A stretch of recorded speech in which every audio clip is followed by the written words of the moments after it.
This distillery has won multiple awards.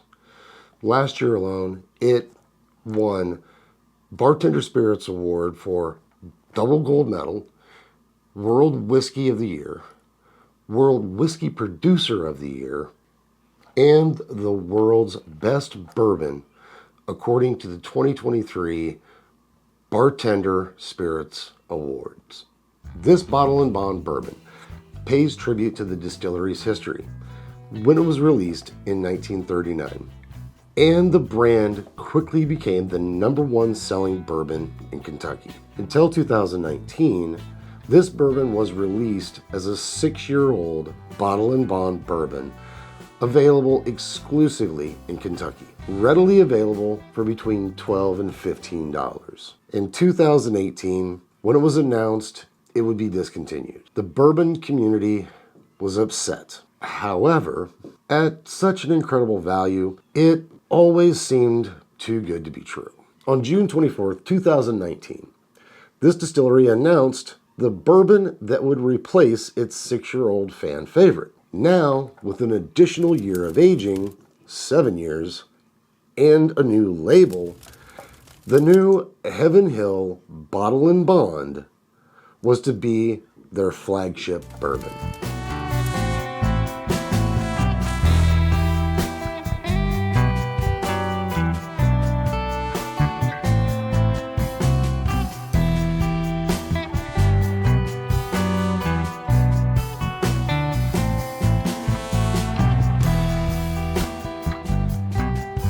The Heaven Hill Distillery has been owned and operated by the same family since 1935. They make iconic brands like Evan Williams, Elijah Craig, Mellow Corn, Fighting Cock, no jokes, please. All right, let me get through this. Rittenhouse, Pikesville, Bernheim, which that's one I've never actually heard or even seen, so that might be something I put on my list. Larceny, Parker's Heritage Collection, Henry McKenna, another glorious whiskey, Old Fitzgerald, and of course, Heaven Hill. Now the mash bill on this is 78% corn, 12% malted barley, and 10% rye. The price is usually between $40 and $55. I've been lucky enough to find it at a local place for right at $40, and I actually consider that kind of a bargain for as good as this is. So look for it, but as long as it's in that 40 to 55 range, I think you're doing good. So Heaven Hill Bottle and Bond. That's my open one. And that's my backup. Since March, when I first was able to find this has got to be like my 4th or 5th bottle. And normally I don't go through them that fast. So on the nose, on this one, you get your typical aromas of vanilla and caramel. And then a little bit of aged oak is there as well.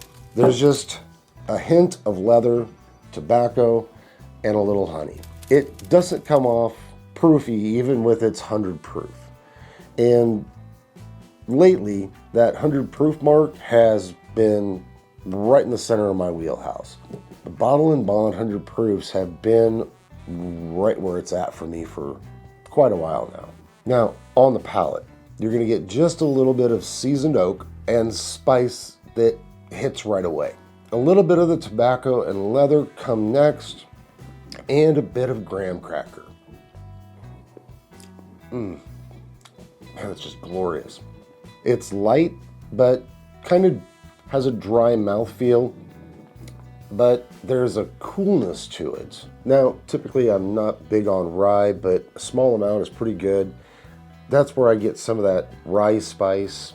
So even though there's a small amount, I can still kind of pick it up. If you're not really that into rye, you're gonna pick it up too. The flavors hit just right. And because of that, you want more.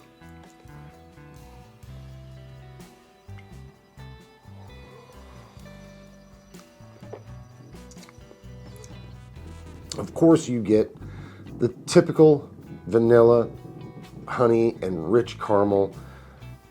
and just a subtle rye spice. You also get oak and char that are all present and very well balanced. Now we move on to the finish. With a medium to long finish, you get cinnamon spice and caramel are again so well balanced in the finish. A lot of the oak mingles in along with cherries and vanilla. You get that sweetness from them.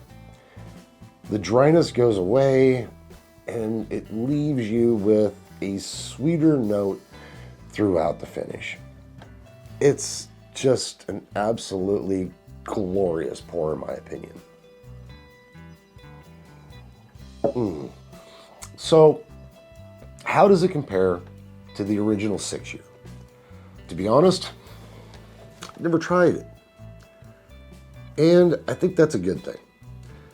Since most people were disappointed with the newer offering, I'm quite happy not comparing it to that. In my opinion, when you try to compare a whiskey with another, you will most definitely be disappointed. Why? Because it's not the same. Period. If you take it unto itself, it is a fantastic bourbon and it deserves a place on your shelf or your collection. So, as always, long ashes and full glasses to each and every one of you. And that's my Bourbon of the Year pick. So, pick one up. I don't think you'll be disappointed in this one.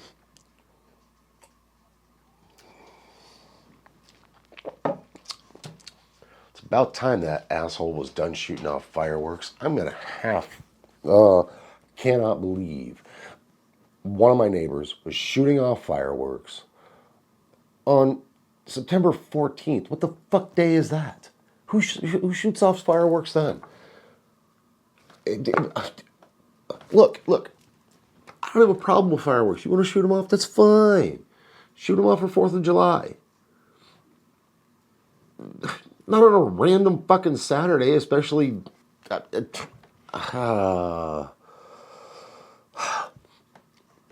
We'll see you in the next one.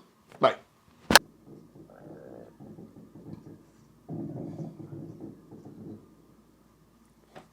Can you guys hear that? One of my fucking neighbors is shooting off fireworks. It's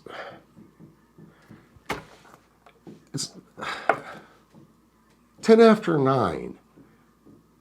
What the fuck would they be shooting fireworks off for? What kind of an asshole does that? Oh my God.